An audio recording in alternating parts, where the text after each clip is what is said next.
कई लोगों ने कहा कि रघुराज प्रताप सिंह को राजनीतिक के अलावा भी उड़ान का बहुत शौक है, कुछ आप एयरक्राफ्ट वगैरह उड़ाते हैं, आपने एयरक्राफ्ट उड़ाया, दुर्घटनाग्रस्त हो गया, लाइसेंस नहीं था, टांग में चोट आई, एक कोई हिस्ट्री शीटर था जुल्फिकार भुट्टो, वो भी अरे मौजूद नहीं, था नहीं, नहीं, आप बता रहे है जी।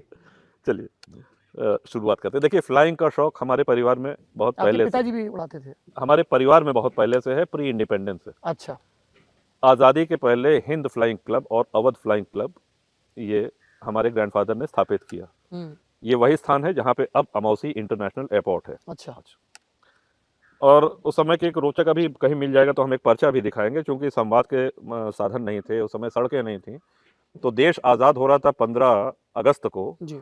तो पैम्फलेट की एयर ड्रॉपिंग की गई और उसमें के साथ 15 अगस्त अब देश तो आजाद हो गया। अवधि में हमारे ग्रैंडफादर का लिखा हुआ अच्छा। कि गांव के चबूतरा पे तिरंगा झंडा फहरावा जाए, या सब भाई बहनिन से अपील है कि पूरा गांव जुट के हुए इकट्ठा हुए और अपन देश आज़ाद होता है, समय प्रातः काल 10 बजे, तो इस तरह से। तो एक उस समय तो फ्लाइंग के पायनियर्स रहे हैं हमारे ग्रैंड पेरेंट्स। हमारी दादी भी जो है वो भी पायलट रही हैं, हमारे पिताजी भी पायलट रहे हैं।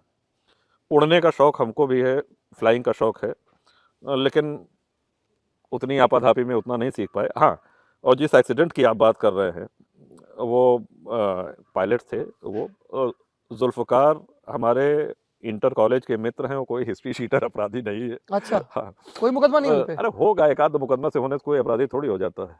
मुकदमा तो पंजीरी की तरह बट रहा था जब मायावती जी के शासनकाल में, तो वो भी जेल में थे। तो ये वो एक अलग विषय है, लेकिन हमारे मित्र वो उस समय नहीं थे जहाज में। कैप्टन नमनानी थे, दुर्घटनाग्रस्त हुए जिसमें पाँव कई जगह से टूटा हमारा। तो वो एक, चलिए ठीक है, जो उड़ेगा वो गिरेगा। तो फिर एयरक्राफ्ट रखते हैं आप अपने पास?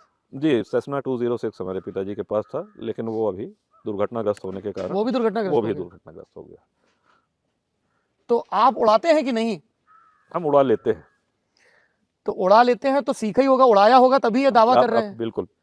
अब आप, पर लोग कहते हैं लाइसेंस तो है नहीं आपके पास। हाँ, इसीलिए तो नहीं उड़ाते हैं, लेकिन उड़ा लेते हैं क्वालिफाइड। अभी सीखने के प्रोसेस में है हम। कहीं ट्रेनिंग चल रही है आपकी? हाँ, लेकिन बहुत नियमित नहीं चल रही है। देखिए, जब समय मिलता है तो सीखने का प्रयास करते हैं। हमारे पिताजी ने भी काफ़ी हमको सिखाया फ्लाइंग। और देखिए, 2 सीटर एयरक्राफ्ट में होता क्या है कि एक पायलट होता है, एक जो है स्टूडेंट होता है।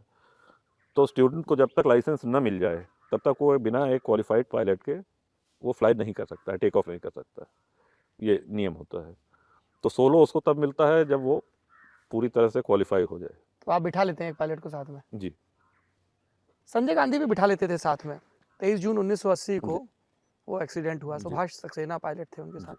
तो आपको कभी ये डर नहीं लगा कि अभी मैं पूरी तरह ट्रेन नहीं हूँ, हवा में निकल जाता हूँ? 2 एक्सीडेंट भी हो चुके हैं। माइक्रोलाइट उड़ाते हैं तो वो एक एडवेंचर स्पॉट है, और हर एक एडवेंचर स्पॉट में रिस्क फैक्टर रहता है। संजय जी तो क्वालिफाइड पायलट थे, उसमें कोई दो राय नहीं। दुर्घटना बड़ी दुखद रही।